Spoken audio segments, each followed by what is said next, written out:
Welcome back, everybody, to the 1987 Supermod. I'm Brad Drake, and this is my AWA save. Today, we are episode 20. That's right, we've made it to 20. And we have another batch of TV tapings to do here. So, this is going to be our first part.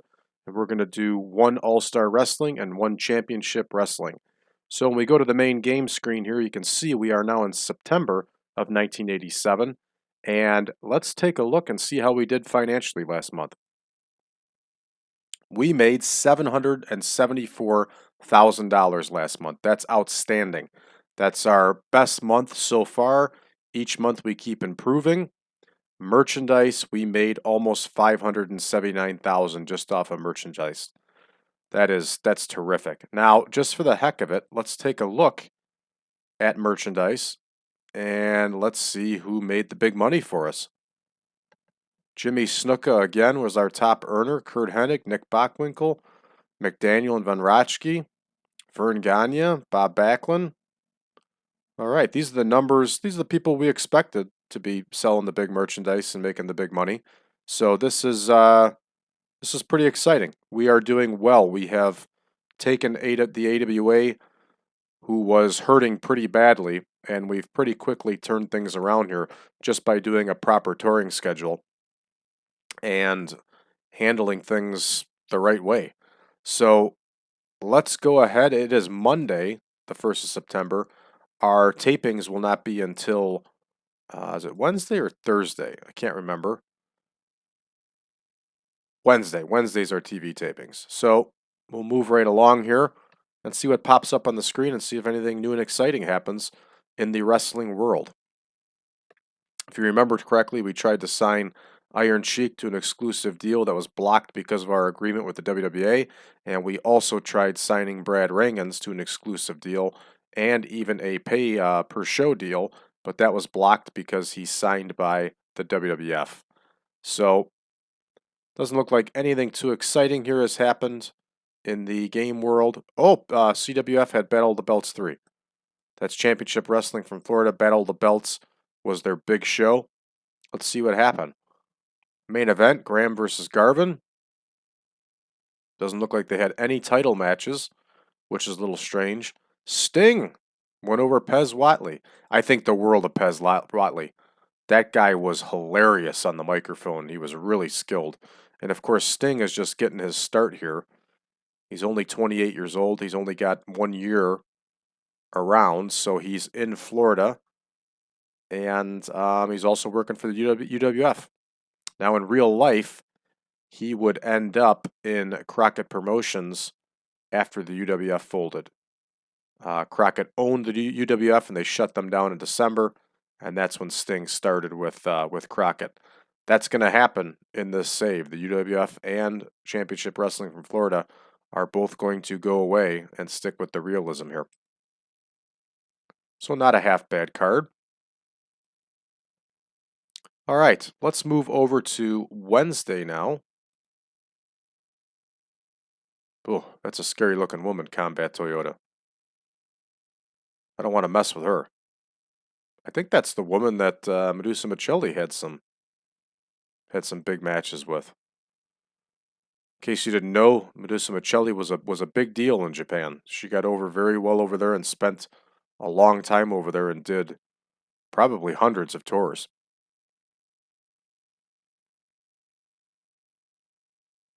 Oh, big trouble over signs here. Yeah, that nobody really cares about that stuff. What else do we got going on here? Anything exciting? Skip Young's going to make his way over and do some shots for Pacific Northwest. I like Skip Young. That's also known as Sweet Brown Sugar. He was a very talented worker in the territory days. And nothing too excited to report about here. So let's move on to our TV tapings. All right, let's find us a good venue. We like to stick in the Midwest. Looks like we're getting almost 7,700 people. Now, we have done several recordings at the Minnesota Sports Pavilion. I like that place, but we're giving up almost 2,000 people. That's a payday to continue going in the sports pavilion. So let's trim this up and let's see if we can get anything in. Yeah, nothing. See, that's the problem. We lose any Minnesota in there. All we got is Hallenbeck Hall.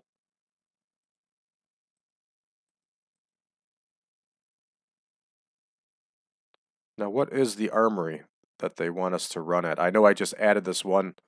I just can't remember. Oh, that was a much smaller arena. Let's stick with the sports pavilion. We've had some success here. It's always good to have routine for TV tapings. So let's stick with the sports pavilion. And let's go ahead and take a look at our incidents. There are no incidents, which is a shock. We'll see who's absent. Imagine that DeFalco's not here. And imagine that Parisi's not here. Besides that, I think we're good to go. So once again, the game jumps around here. And we're going to tape Championship Wrestling on ESPN first.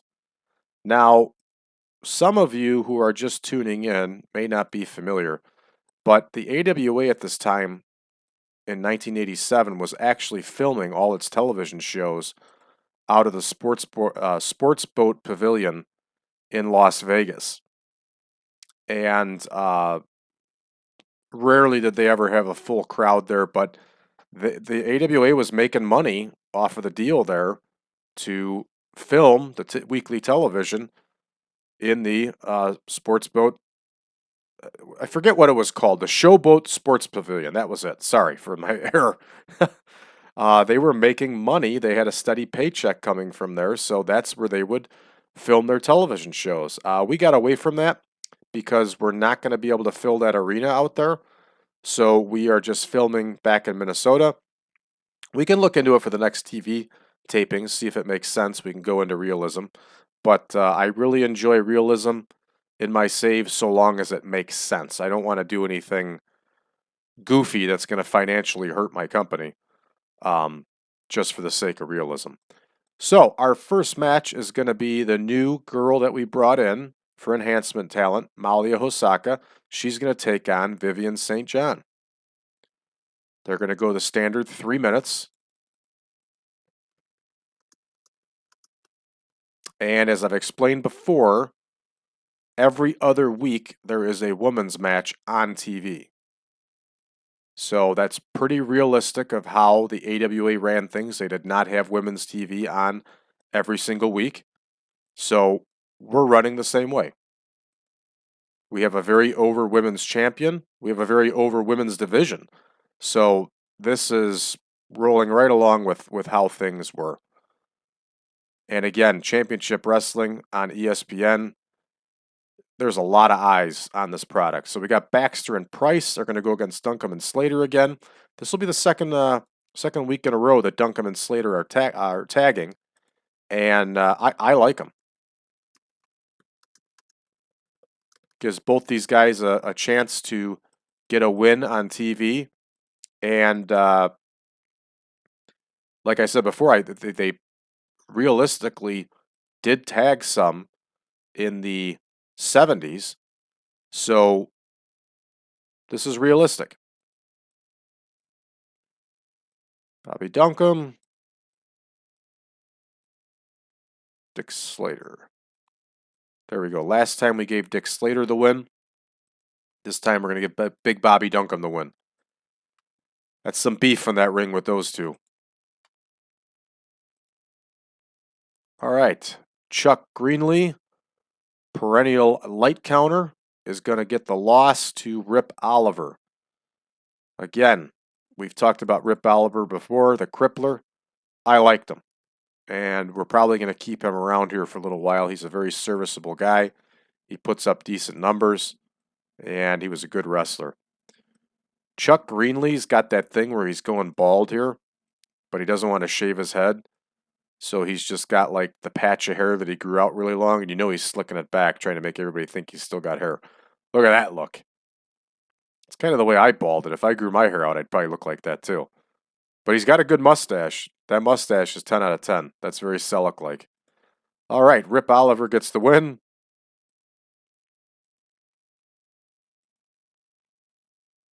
Mike Richards is going to do the favor for Jerry Blackwell. Blackwell is perfect in these squash rolls.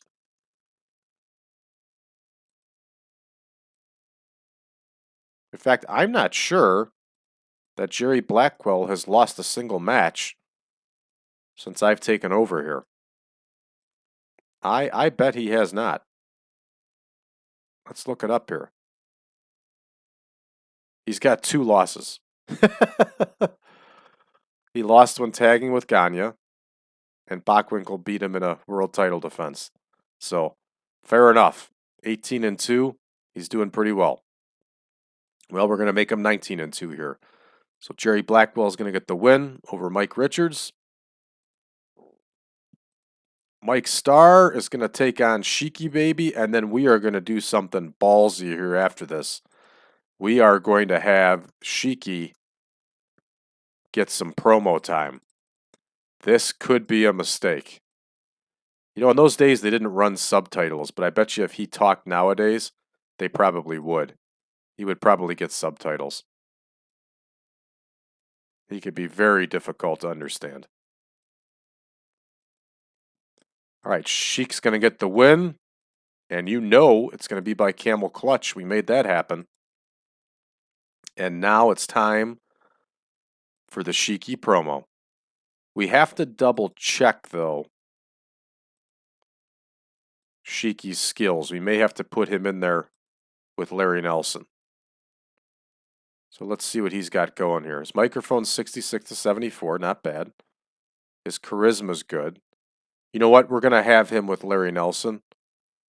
So it's going to be Larry Nelson interviews the Iron Sheik. And we're going to base the Sheik on entertainment. Larry Nelson will be on microphone. We don't do this often, but sometimes these guys need help. Sometimes it's a gamble because sometimes it pans out and you get a good score, and other times you don't. So there we go. That's booked up. Tolis versus Jimmy Snuka.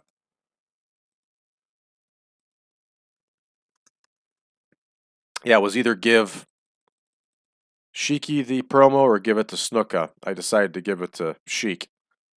And we'll see how it works out. So Jimmy Snuka will roll right through Mike Tolis like a hot knife through butter.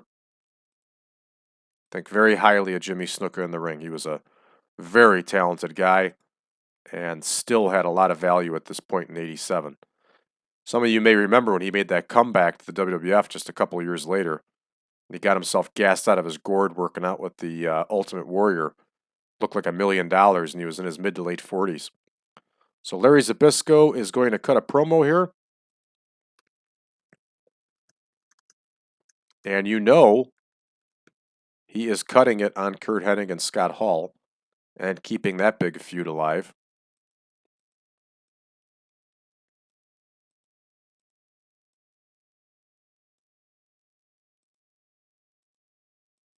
Microphone, and obviously nothing, and nothing. Okay. Steve Butler, perennial loser, is going to get beat by Zbyszko. We keep building and building and building Zbyszko. And that feud keeps getting hotter because we're doing it that way. Technically, that feud should be over. I think we're going to keep it going another 6 months because it is just outstanding. We are getting great numbers off of any combination of those 4. Zbyszko takes the win. Now we're going to get a promo with Hall and Hennig. I'm going to talk back to you, Zbyszko. I'm going to give you the what for.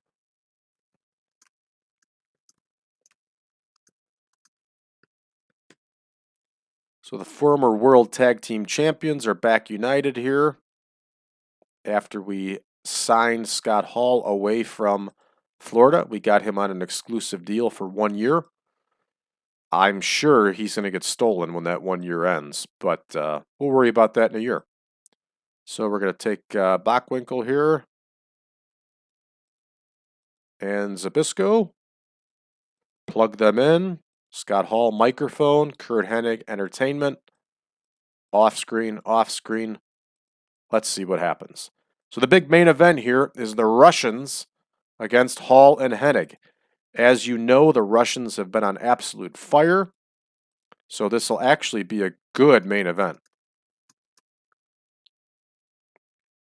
Going to give it the 14 minutes. Now, what do you want to do here? What are you thinking? Do we go clean win?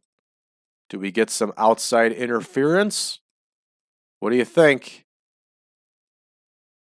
AWA absolutely loved their outside interference to keep people looking pretty.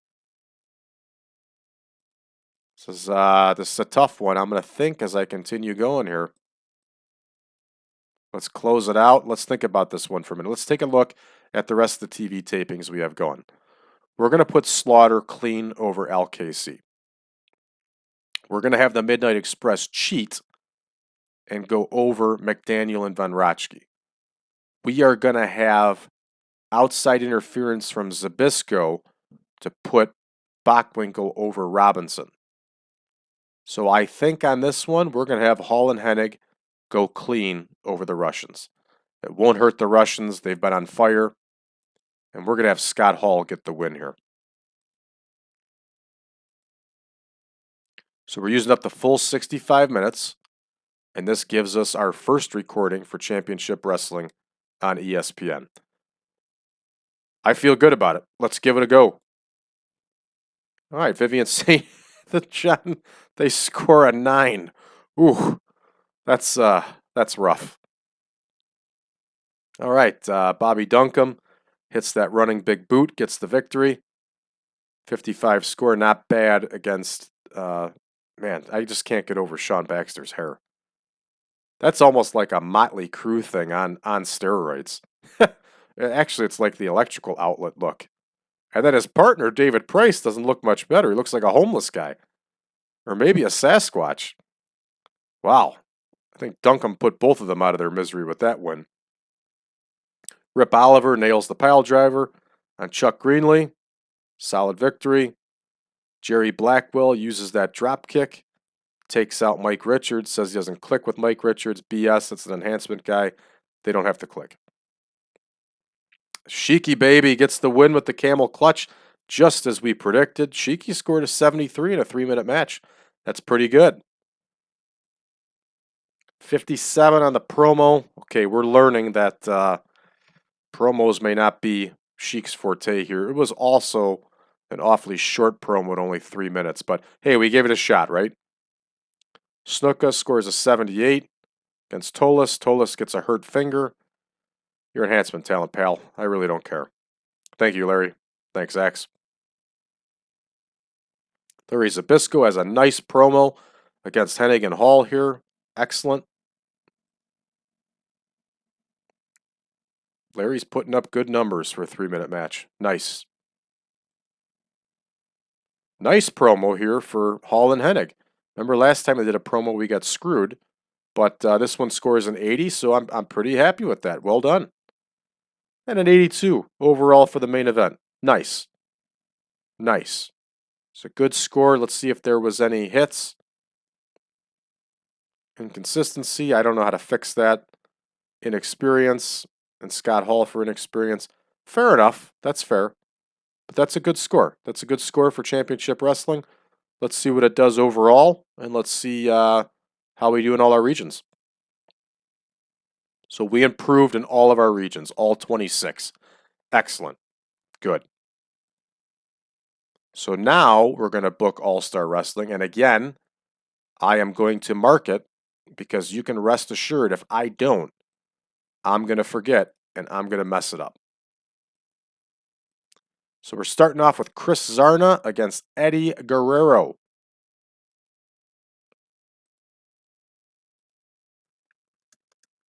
And again, Eddie Guerrero is only 19 years old here.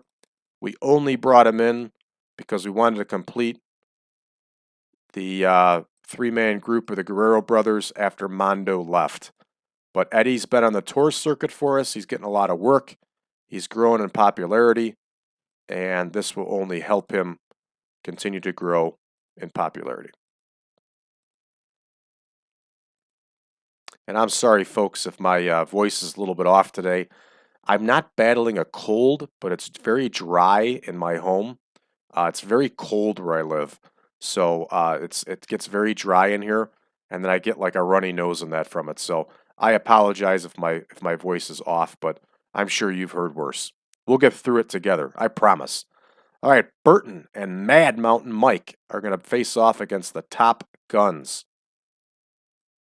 This Mad Mountain Mike guy was huge, but he was not a very good wrestler. There's Tom Burton. There's Mad Mountain. He was a huge guy. Almost like Scott Hall looking in build, too. Just little to no athletic talent. So we got Ricky Rice. We can go up here to tag teams. Ricky Rice and John Paul. Burton. Mad Mountain Mike versus the Top Guns. Top Guns are going to get the win. We're going to get John Paul to get the pinfall. And there we go. That tag match is booked. Houdini, one of our favorites. What a $1 million look. Is going to get busted up here by Buddy Wolf. While doing that research, I learned that Buddy Wolf was a 2-time AWA Midwest Heavyweight Champion. So he had a lot of service time with the AWA. And those title reigns went all the way back to the early 70s.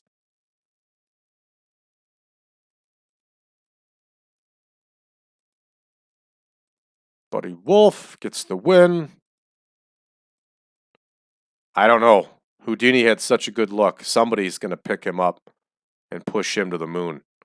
That jumpsuit and those glasses, I tell you, man. Jesse Hernandez is going to get defeated by Ali Khan. The Afghani managed by an Arab.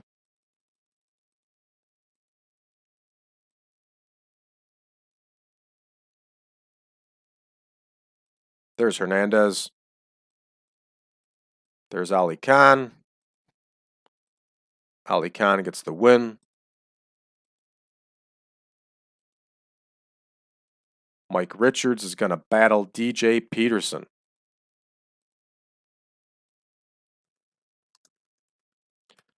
Unfortunately for Peterson, we got a pretty stacked roster right now of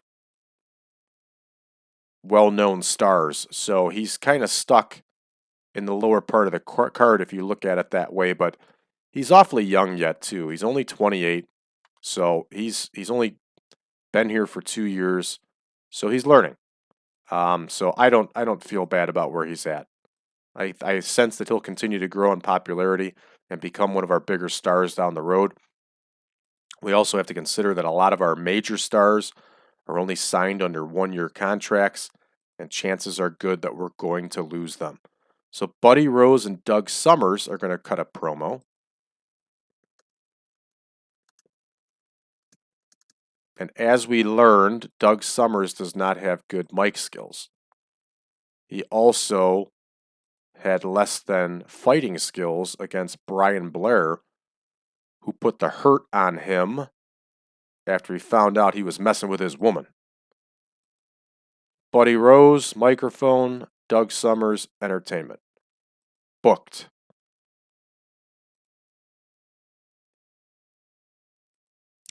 Mikey Jones is going to shine up Greg Gagne here. And again, Greg Gagne was what he was, but he was very good in the ring. And knowing Greg, he probably would have given this guy a little bit during the match and done his best to make him look as good as possible for a squash match. But of course, there was no way that Greg Gagne was not going over. Oh, he also cannot be. Well, let's have Papa be the road agent for that match. We're going to hit you with a Nick Bockwinkel promo next. As you can tell, we did the promos a little out of cycle here. And I like to do it every once in a while. Keep everybody thinking. Here is the master The man that I do not want to take the title off because he is just so darn good. He's going to cut a promo on Curt Hennig and Scott Hall.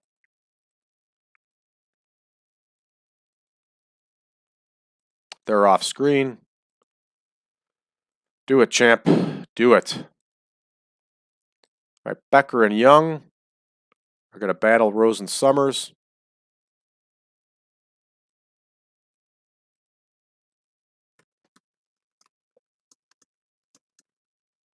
There will be no breakdancing for you, Mark Young, because you're going to lose.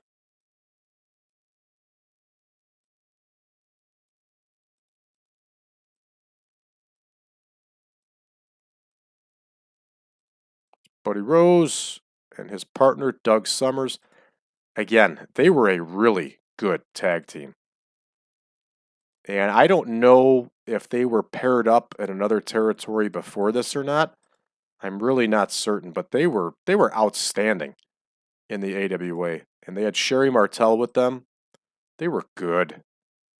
Sergeant Slaughter is going to cut a promo, and his promos are almost always gold.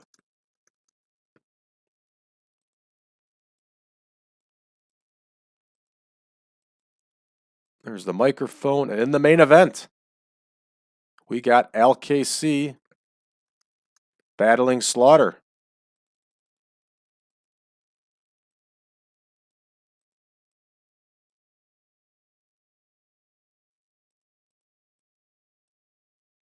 And you know what? We're going to do something a little crazy here.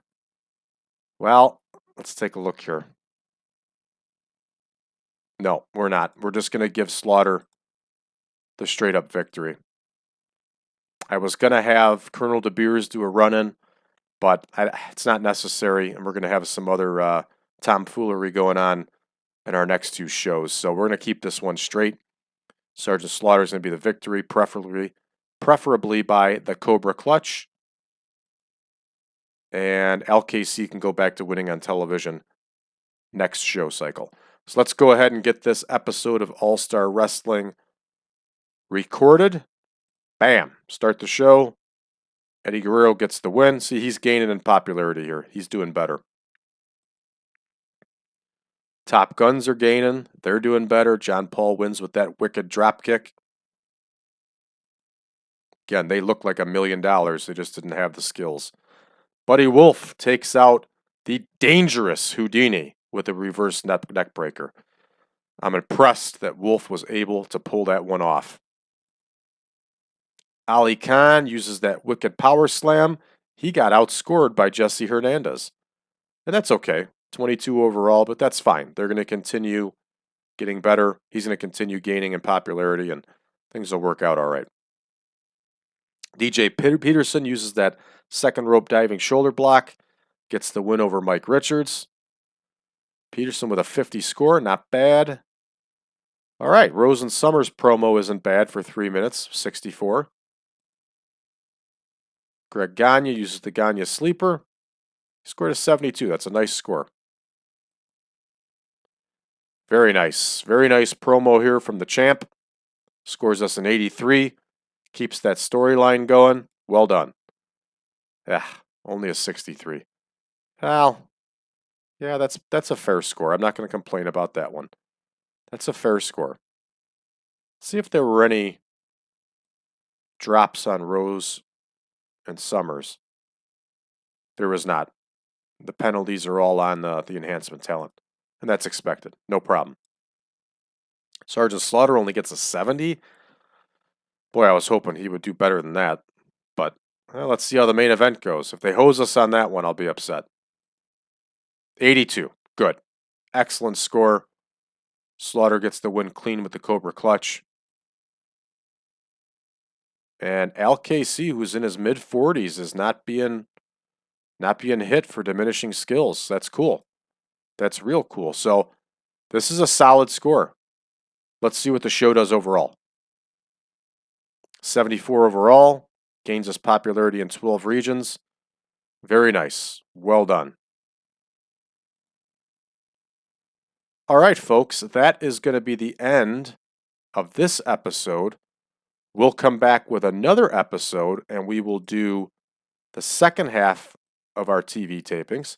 I'm going to mark it right now while we're talking. If you haven't already, folks, please give us a like and please subscribe. Help us continue building on this foundation that we've poured. Every day we just get more and more popular. We get more and more views. We are growing. Help us grow. Hit that like button. Go ahead and subscribe to us. Chime in on the comments. Let us know what you think. Let me know if you want to see anything different, if you have any questions. This has just been a blast, and it's been a lot of fun communicating with everybody. And I hope to keep it going and keep it going strong. And you're a big part of that. If you want to talk more about this mod, you can go to facebook.com/groups/1987 Supermod. We not only have the page, but we now have a group.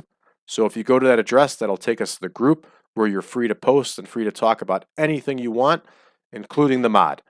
Also, if you would like a copy of this mod, please contact me at braddrake.net/contact, and the version 7.0 is available here in February, so I will send you the Google Drive link to the 7.0 version. I know everybody's been waiting for it. I'm as excited as you are. I'm excited for you to play it. So, with that said, we are closing up here, everybody. We will be back with another episode tomorrow. Thank you for tuning in. Thank you for being on this journey with us. And to quote the late, great Gordon Soley again, so long for now.